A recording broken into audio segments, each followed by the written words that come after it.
Olá, pessoas e não pessoas de todo o universo. Eu sou o Gabriel San e sejam muito bem-vindos ao meu canal. E aquela velha história, né, gente? Se você ainda não é inscrito no canal, aproveita e se inscreve agora. Ativa as notificações, deixa um like e se gostou ou não gostou, escreve aqui pra mim por que você não gostou. Que a gente tá em quarentena, isolamento, distanciamento social, todo mundo já sabe. Então, a partir de hoje, você vai encontrar aqui um novo formato de entrevistas. Entrevistas online. Para não perder o costume, só saia de casa se for realmente necessário. E se precisar sair, tome todos os cuidados possíveis. Até porque isso só vai passar se todo mundo colaborar. Olha, essa é uma pergunta super complexa para um psicólogo, sabia? A gente vive numa sociedade que é machista, é homo-lésbica, transfóbica, misógina, né, patriarcal. Tudo é pensado, né, para pessoas heterossexuais. Tá te fazendo muito mal ficar dentro do armário. Você tem que se assumir, você tem que se assumir, você tem que se assumir. Você não foi criado para ser gay. Eu não fui criada para ser sapatão. É você levar uma vida de portas abertas, né? Levar uma vida livre aberto. Eu me lembro, Gabriel, exatamente a idade em que eu percebi que eu gostava de meninas e a idade em que eu percebi que eu não podia gostar. Ele abriu a porta do armário pra mim e falou: vê até onde dá pra você ir, eu vou estar aqui segurando sua mão, segurando seu armário de alguma forma. Né? Você acha que vai ter ciúme em vê-lo com essa namorada? Nossa, Gabriel, essa hora, uma hora dessa, se me lançando essa intriga, eu avalio o custo-benefício. Eu sofri algum preconceito dentro, né, assim, dos contextos de mulheres lésbicas, né? Quando você falou que eu posso ser considerada uma ex-hétero, eu ia te perguntar o seguinte: se existe ex-gay. Mas o meu TCC da graduação era pra ser sobre isso. E eu fui desencorajada. Dá pra fazer rapidinho?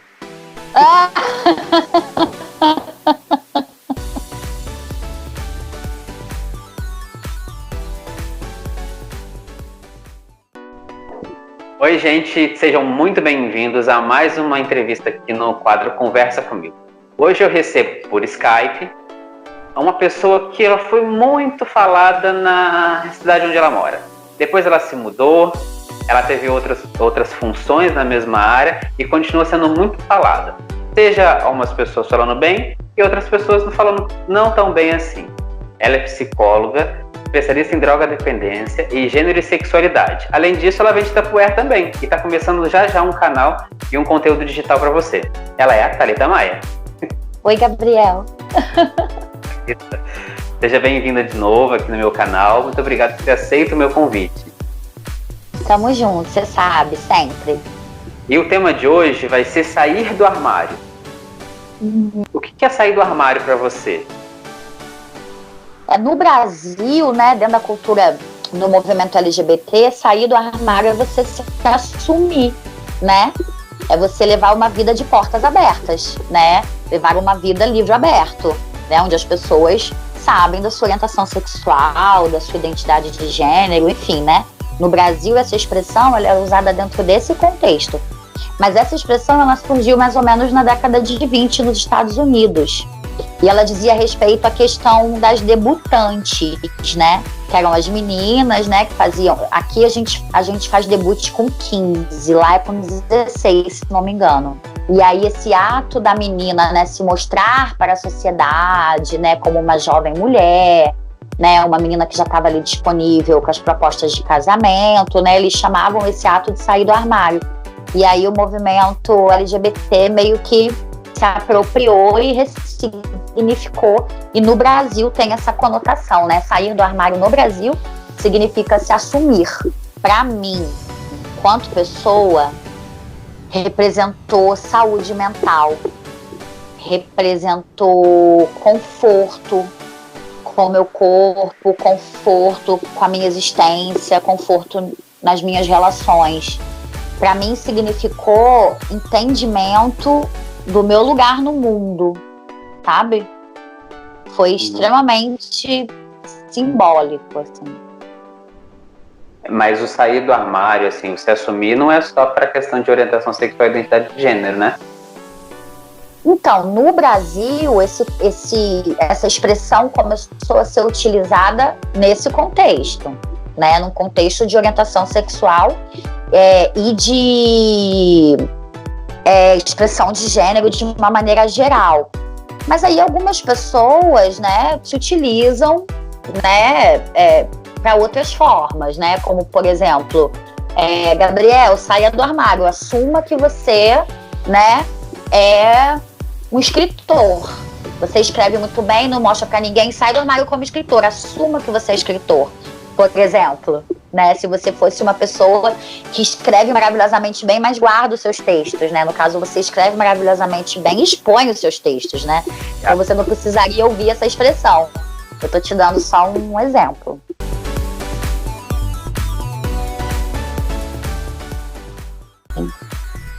Você consegue separar a Thalita psicóloga da Thalita pessoa? Olha, essa é uma pergunta super complexa para um psicólogo, sabia? Sabe por quê? Porque na universidade a gente muitas vezes é levado a um pensamento de que a neutralidade existe, né? E de que para você ser um bom psicólogo, né, o seu cliente ele não pode saber nada da sua vida pessoal. Isso dentro da própria graduação em psicologia, isso não é consenso, porque a gente tem várias abordagens de psicologia, várias linhas de pensamento, várias correntes, várias escolas, né?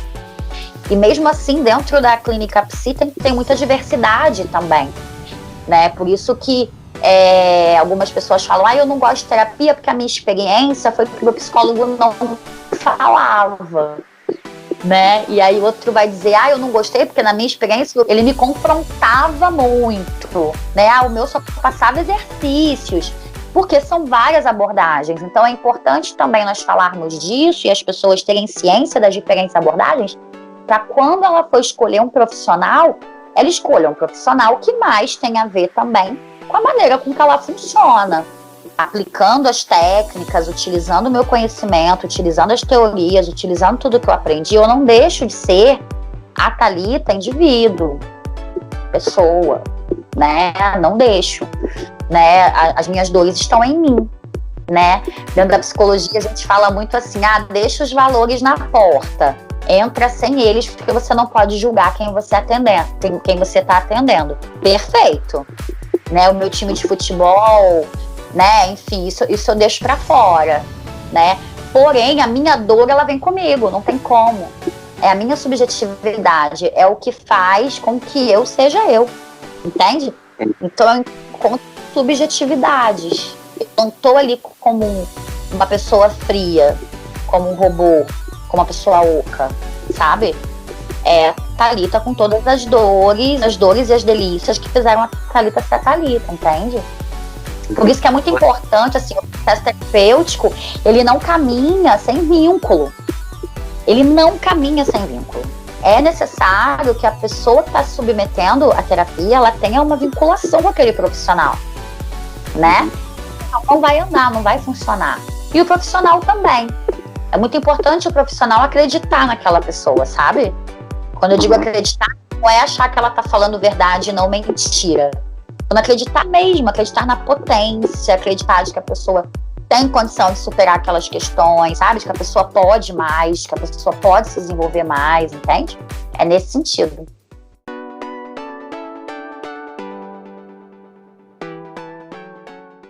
Como é que você escolheu as suas especializações?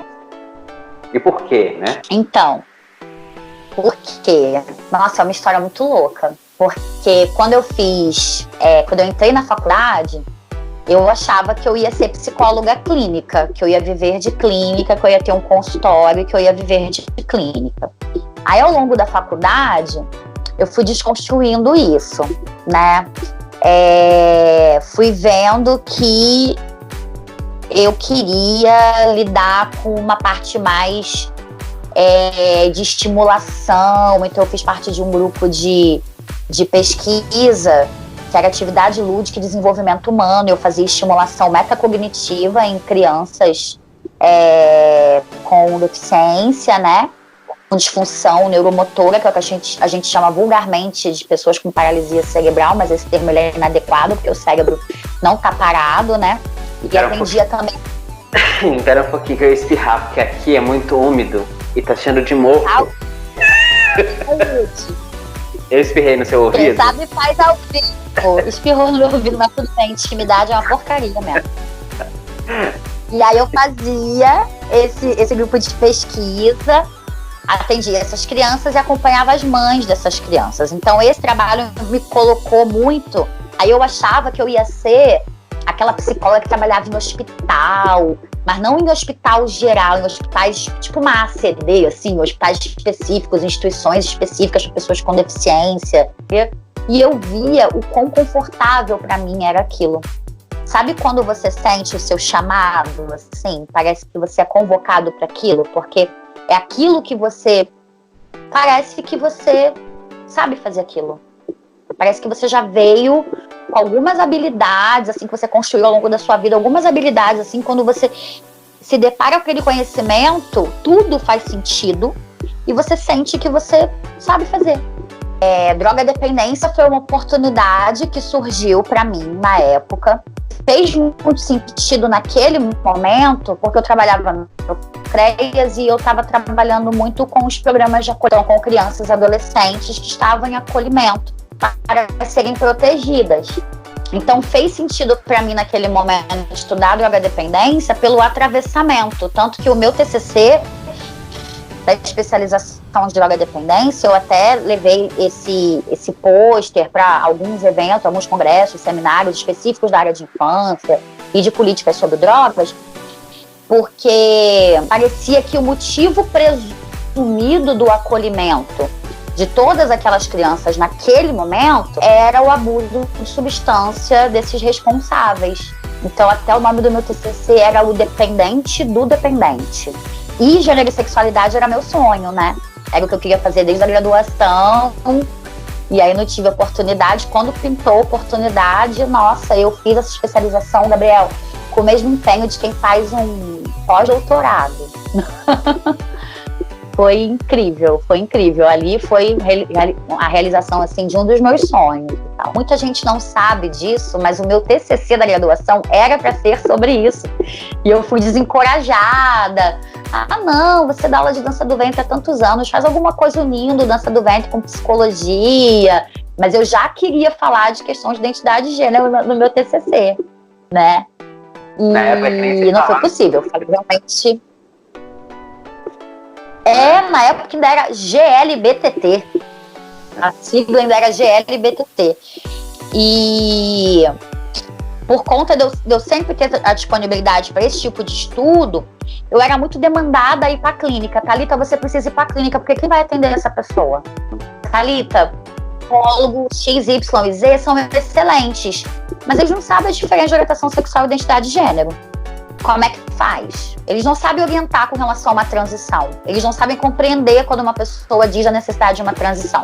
Então, a clínica, ela sempre me puxou por conta dessas questões de LGBT. Tanto que depois eu voltei para a clínica, mas para atender LGBT. Se você pega livros antigos, né, você vê que muita coisa mudou nos estudos de gênero. Eu tenho um livro aqui antigo que trata homem trans como mulher trans e mulher trans como homem trans. Porque na época o sexo biológico era colocado à frente do gênero. Pra você ter uma ideia. Na época se falava que a diferença da transexual para travesti era que a transexual queria operar e a travesti não. Depois a gente nada disso. Depois a gente descobriu que não é nada disso e isso tá nos livros, entende? Então os estudos de gênero também, eles evoluíram muito.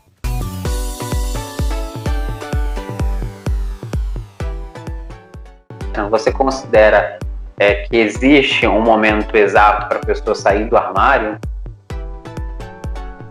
Não, isso é muito caso a caso, né? Algumas pessoas têm a necessidade de sair, assumir, sentar, fazer uma reunião de família, contar para os amigos. Outras pessoas não têm essa necessidade. Outras pessoas simplesmente são e as pessoas vão ali, entendeu? Na crista da onda e se virando para entender o que está acontecendo. né? Isso é muito de cada um e não tem certo e errado, né? Vai do que vai causar conforto, né, para a pessoa que precisa, né, assumir ou não assumir, enfim, né? Porque é diferente a pessoa que assume bem nessa perspectiva da reunião de família, né? Vamos ter uma conversa séria, da pessoa que simplesmente performa e as pessoas vão dando conta ali de entender da maneira que é possível para cada um, porque ela está muito bem, né, com ela própria, e da pessoa que opta por realmente não assumir, né? É diferente também, né? E o não assumir também, Gabriel, a gente precisa também observar o caso a caso, né? A gente vive numa sociedade que é machista, homo, lésbica, transfóbica, misógina, né? Patriarcal. Então, em alguns contextos, em algumas situações, né? Você, como eu, é nascida e criada em Resende, a gente sabe como é complicado isso, por exemplo, no nosso município, né?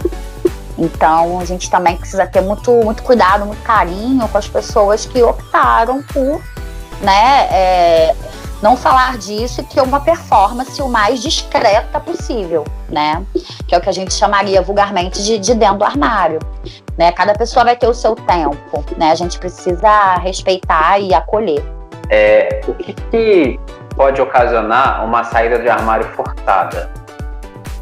Além dos danos psíquicos, né, até um possível trauma, enfim, às vezes tem um impacto social muito grande, né, um impacto profissional, né, todo o contexto precisa ser avaliado caso a caso nesse sentido, né, precisa realmente respeitar o tempo da pessoa, né, a gente pode pensar, mas está te fazendo mal emocionalmente, mas a pessoa tem que avaliar se o dano emocional que ela está tendo é menor do que os outros danos que ela pode vir assumindo daquela maneira naquele momento.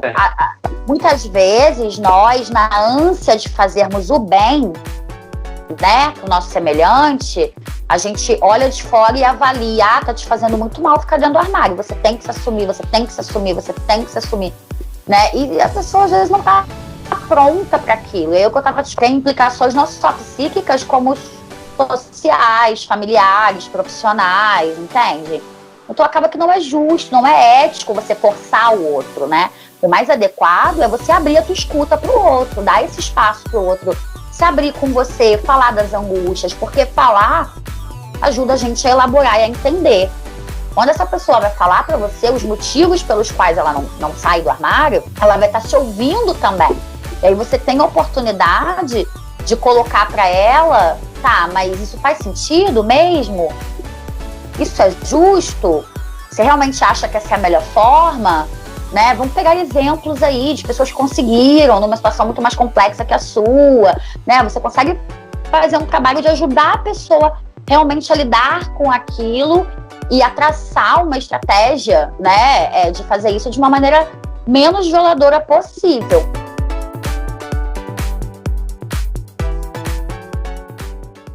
O que mudou para você, assim, depois que você saiu do armário e que você estava no armário, tanto pessoalmente quanto profissionalmente? Primeiro, a gente vive numa sociedade que ela impõe, né, a heterossexualidade compulsória. É esperado, né, de todas as pessoas. Heterossexualidade compulsória. Essa questão, Gabriel, a sociedade, tudo é pensado, né, para pessoas heterossexuais, né? O que é esperado das pessoas é que elas sejam heterossexuais, né? Ninguém, quando vê duas menininhas, amiguinhas, pequenininhas, diz: ai, vocês são namoradinhas. Ou dois menininhos, amiguinhos, vocês são namoradinhos, mas fazem isso quando é uma menininha e um menininho, não fazem? Entendi. Entende? Uhum. Né? Então, é o que se espera. Se espera que as pessoas são heterossexuais. Nós somos criados. Você não foi criado para ser gay. Eu não fui criada para ser sapatão.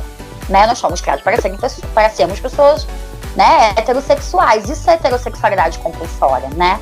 Então a gente sempre precisa lembrar disso. E aí eu retorno àquela minha fala, né, da gente sempre ter cuidado, né, de ouvir muito mais do que julgar e de pressionar a pessoa que acha que ainda não está pronta para sair do armário. Isso é muito importante. Eu me lembro, Gabriel, exatamente a idade em que eu percebi que eu gostava de meninas e a idade em que eu percebi que eu não podia gostar. Isso me marcou muito. Isso impactou na minha vida, assim, de maneira tremenda. E conversando com a minha mãe, depois que eu saí do armário, a minha mãe também percebeu. A minha mãe também percebeu o momento que eu percebi que eu gostava de menina e o momento que eu percebi que eu não podia gostar. E ela optou por ser omissa naquele momento porque ela achou que era a melhor atitude que ela podia ter para proteger nós duas. Entende? E aí, Entendi. Eu sempre fui aquela menina que eu beijava os meninos, eu ficava com os meninos, mas eu sempre fui a amiga do rolê, né? A amiga do rolê que todas as amigas esperavam que em algum momento ia aparecer uma garota ou ia aparecer com um trisal, na época não tinha esse nome, né? Porque eu sempre fui a moderninha do rolê, entendeu? Mesmo com toda a minha caretice, eu sempre fui a moderninha do rolê nesse sentido. Então, depois que eu saí do armário, que eu fui falar com amigas de infância, elas diziam, nossa, mas a gente esperou a adolescência inteira você aparecer com uma garota, assim, tipo, até que demorou, né? E outra coisa que é interessante na minha história é que eu não tenho nenhum problema com os homens com os quais eu me relacionei. Eu não tenho nenhum problema com a vida sexual que eu tive com homens, muito pelo contrário. Como eu sempre tive uma boa relação com o meu corpo e com o exercício, né, da minha sexualidade, eu não tenho o que reclamar deles. Todo o prazer que foi possível eu ter com homens, eu de fato tive. Entende? Eu não tenho... Na época que você também se assumiu, né, para grande parte das pessoas, você ainda era casada. Isso teve algum impacto negativo na sua vida? Eu fui casada... Na verdade, o Thiago, ele me ajudou a sair do armário, né? O Thiago, eu falo que ele abriu a porta do armário pra mim e falou, vê até onde dá pra você ir, eu vou estar aqui segurando sua mão, segurando seu armário de alguma forma. E até que eu fui percebendo que, na verdade, eu gostava dele. Não necessariamente eu gostava de homens, entende? E aí uma coisa que eu converso muito com amigas, assim, que são psicólogas, que são lésbicas também, é que eu falo, gente, tudo que eu não passei com homem a minha vida inteira, eu passo com mulher. Agora, é todo um processo, né, Gabriel? Até você que reprimiu isso na infância, conseguir colocar isso e conseguir assumir isso pra você. E conseguir, porque a culpa, ela nos abraça de uma forma que você se nega até a evocar aquelas lembranças. Você acha que vai ter ciúme em vê-lo com essa namorada? Acho que não. Acho que ciúme não. Acho que tá muito claro o lugar que a gente ocupa na vida um do outro. Você sofreu algum preconceito diretamente, abertamente, após, quer dizer, durante a relação aberta que você teve e depois que vocês realmente romperam essa relação? Quando você realmente se assumiu lésbica? Ainda não. Não, diretamente? Se estão falando de mim, estão falando das minhas costas. Diretamente, não.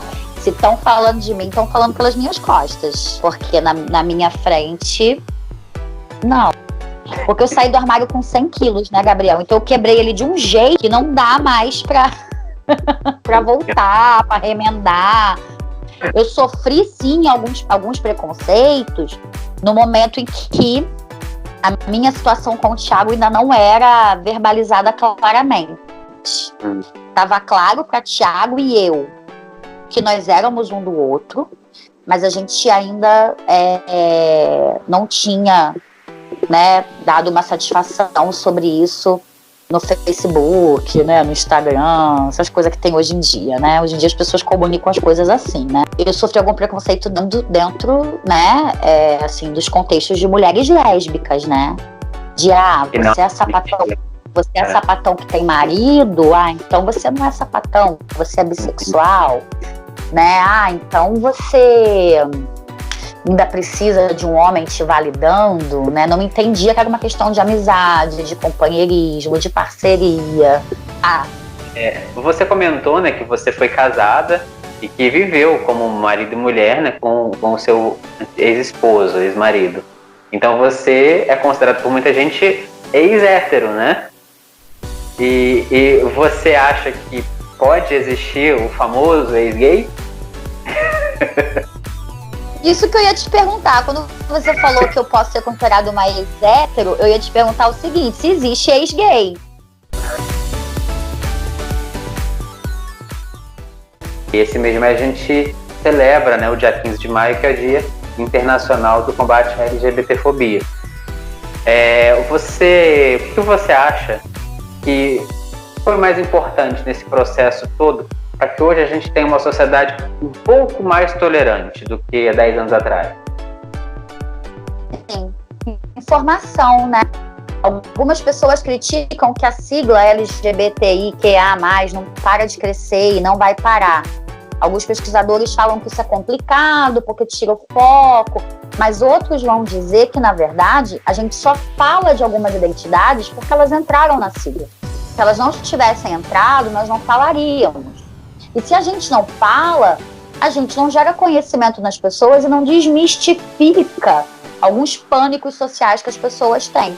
E você acha que o preconceito ele vai acabar um dia?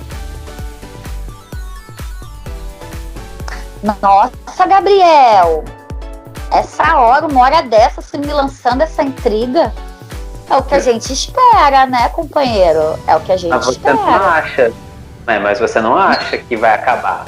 A gente tem a esperança que acabe, mas acabar. Você acha? Gabriel, você me apertou sem me abraçar. Porque realmente, você falou muito bem, é a nossa esperança, é o que a gente deseja, né? É o que a gente deseja. E acho que já avançamos. Eu sempre falo isso, né?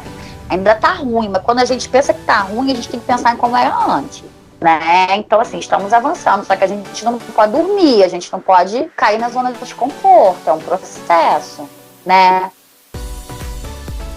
Eu vou arriscar dizer que é possível.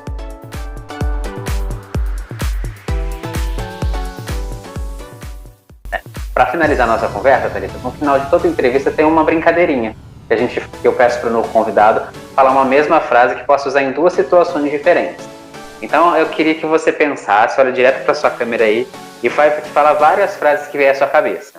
Então fale frases que você pode usar tanto fazendo compras quanto paquerando alguém. Tem com zero açúcar? É gostoso?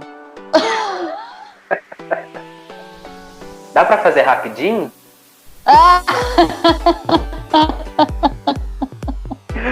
Deixa eu ver. É azedo?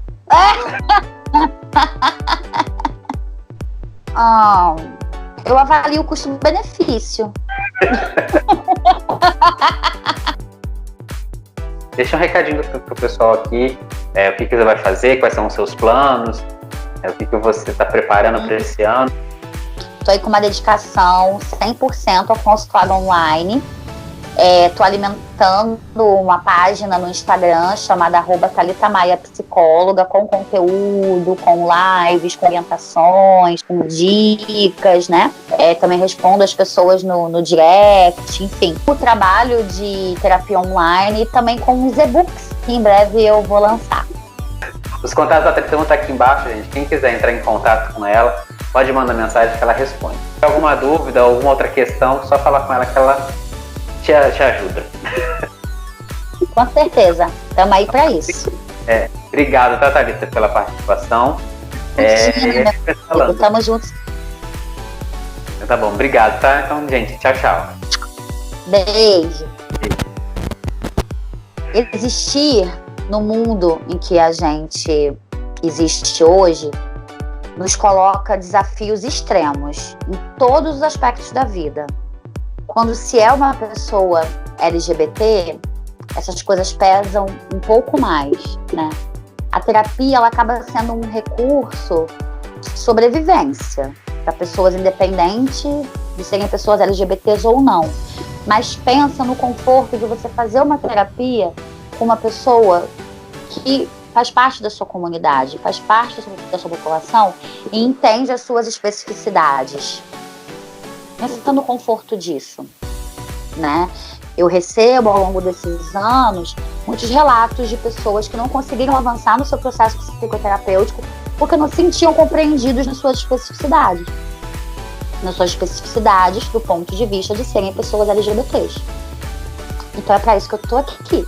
É para isso que eu me dediquei, né? Para desenvolver esse trabalho específico, considerando essas coisas que são específicas, como a escuta qualificada, ativa, né? E extremamente afetiva, porque a gente também tá no mundo para isso, né? Para se apoiar, para se acolher.